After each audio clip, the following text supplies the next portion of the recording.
Hey everyone, we're gonna go ahead and talk about Half-Blood Prince. Isn't this cover so cool looking? Alright, I'm gonna grab my notes and we'll talk about what I thought about my favorite book of Harry Potter. So obviously this is a reread. I've read this many times. I've listened, well, I shouldn't say that. I've read it physically once and I've listened to it a million times. So I know this book pretty detailed and in depth. So let's just talk about my positives and negatives. I was so excited to get to this one in the series because obviously it's my favorite. But with all of these, I want to start with my negatives because you want to end positive. So, my biggest negative in this book is Harry blowing off Dumbledore's instructions. So he is more interested and more caring about what Malfoy is doing and the plots against Dumbledore than he is with what Dumbledore wants him to focus on, which is Slughorn. So that is very, very frustrating, but also part of it is Dumbledore just not sharing enough, but obviously that's more of a negative for Deathly Hallows because it's a huge part about Deathly Hallows. Obviously Lavender is in this book, which is very frustrating, but she actually doesn't pop up too much in this book, just a little bit, kind of more in the beginning, so that is quite a frustration in this book. Some of it is not really a negative, it's more just the, like for example, the Septum Sempra scene is very hard to read. Like, I like it, I know why it's there, it's interesting, but it's very hard to read. And the same thing with Dumbledore's death and just the cave and a lot of stuff.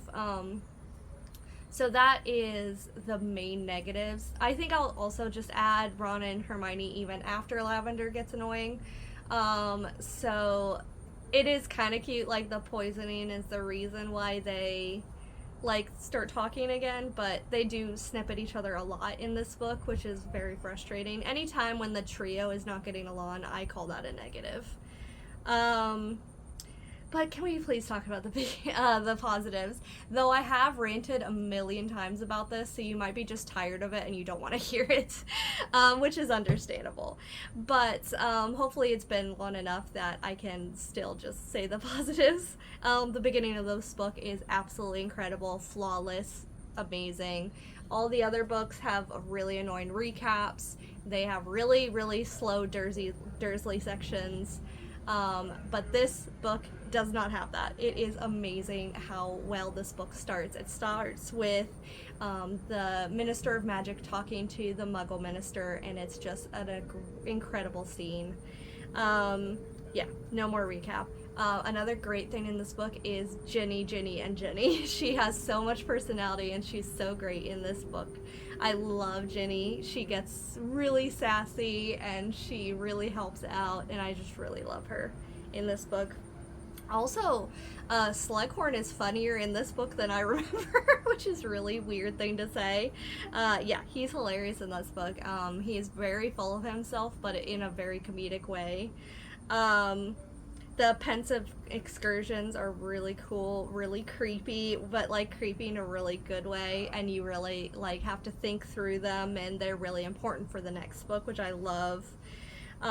It captures grief so well in the ending. From what I've experienced of grief, it's just so amazing how well it depicts it. And just fun mysteries, figuring out what Malfoy is with, figuring out who the Half-Blood Prince is, and all of those things. And of course, the climax is so gripping and intense and wonderful and sad. So yeah, I don't know what else to say about this book. It's like almost flawless. I mean, I love this book so much. I don't know what there is to say against this book, really, other than the teenage drama, which I get some people understand. And it's in all the books, honestly. Like, even before they're teenagers, there's teenage drama. So that is a negative of these books. But yeah, it's great. I love this book so much. I would love to know where this ranks in your ranking and if it is top half. I'm very curious to know if it's bottom half for anybody. So tell me in the comments below what you think. And next one will be Deathly Hallows, so we'll be talking about that one soon. I'll see you then. Bye!